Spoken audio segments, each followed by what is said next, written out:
Last year, New York Democratic Congressman Jamaal Bowman introduced a very succinct bill in the House called the Fair College Admissions for Students Act, which would prohibit, quote, preferential treatment in the admission process to applicants on the basis of their relationships to donors or alumni. Congressman Jamaal Bowman serves on the Committee on Education and Labor, works as a middle school principal in the Bronx before he ran for office. He joins me now. Good to have you here. Good to be here. Thanks for having me. It is interesting. I saw this. I think there's a Jeff Merkley, I think, in the Senate has similar legislation in the Senate. And I saw today Tim Scott, South Carolina, a Republican and also a presidential candidate, calling for the same thing. Okay. Yeah, I think that was kind of interesting. Yeah.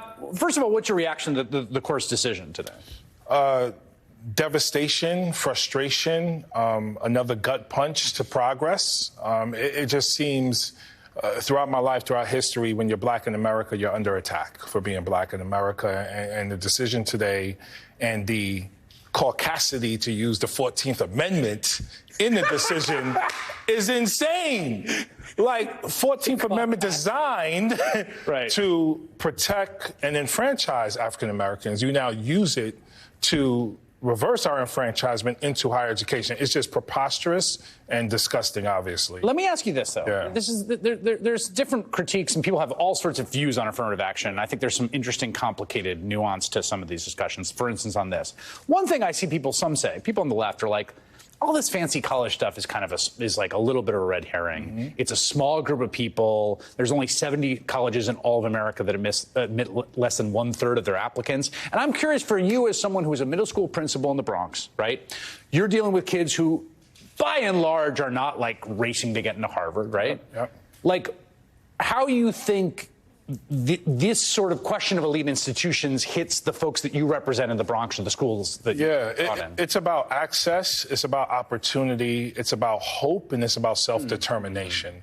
So there are many families that I've worked with who don't even think college is an option for their children, beginning as young as like second or third grade. And that ends up being one of the bigger obstacles. Correct. So by elementary school, they're like, oh, my kid isn't going to college, let alone Harvard. Right. So having something like affirmative action in place provides a pathway for students who are ready to work their butts off or who are super nerdy, like Joy Reid mentioned she was, to get into a place like Harvard.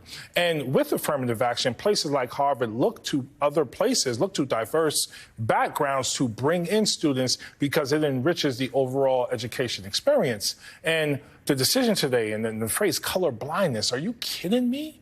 Were we thinking about color blindness when it came to the Homestead Act or the Black Laws or Jim Crow or any of the things throughout history that did not benefit us, that actually harmed us and even killed us, versus affirmative action for wealthy white patriarchs, which is why ending legacy admissions, which benefit 70% of white people, but 70% of those who benefit are white. Right.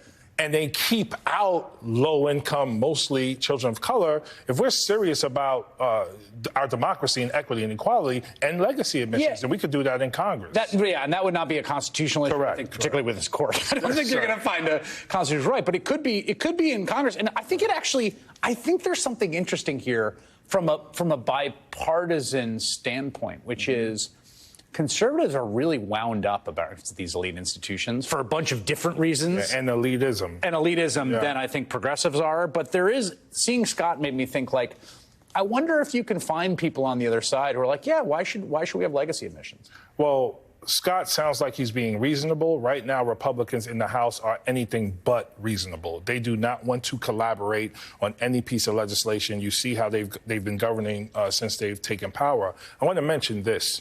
Elections matter. Like, Donald Trump chose 3 Supreme Court justices. Yeah. And I still hear people saying democracy is a sham. Elections don't matter. Your vote doesn't matter. If we don't get out in droves next year and vote the right people into office, we're going to see more and more of this. And it's not just one election and one vote.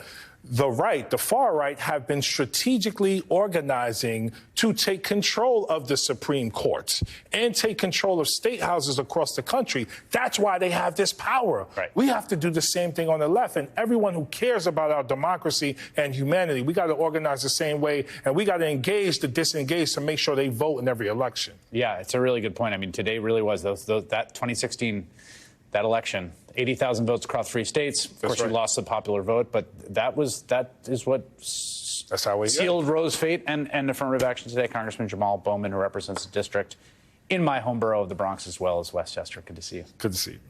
That is all in on